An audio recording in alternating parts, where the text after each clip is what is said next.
Congressman, I want to ask about pharmacy benefit managers. This was brought up a lot in House Rules yesterday, and anybody can answer this. This was brought up frequently in House Rules yesterday. The seemingly bipartisan perception that they're kind of opaque middlemen, they raise prices, reduce reimbursements, especially for independent providers, reduce patient choice.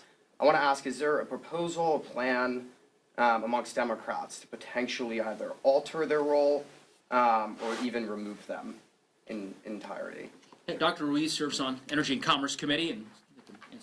So if you look at what Republicans and Democrats have passed out of committee, it's been one of more transparency, so that the American people, Congress, and others can identify where these cost savings are going. Are they going to line the pockets of PBMs, individuals, or are they going to cost savings for patients?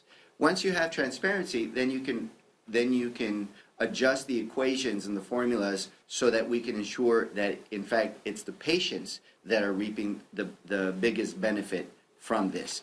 Where you go from there is still up for further debate and further legislative actions.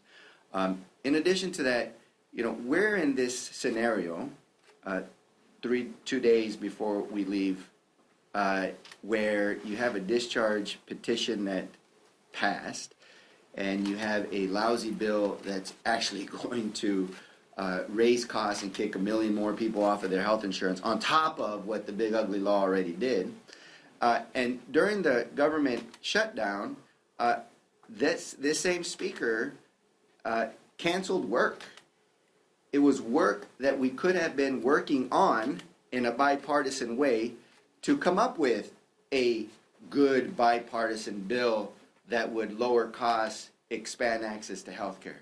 But instead, his stubborn insistence of not extending the Affordable Care Act tax credits is skyrocketing costs on top of the already disproportionate increase in premiums that the big ugly law has caused.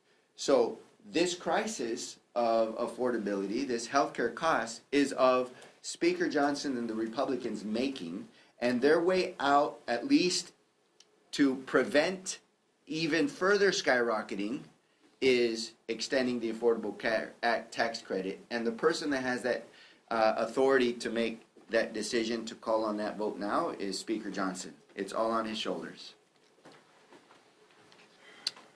Questions? All right.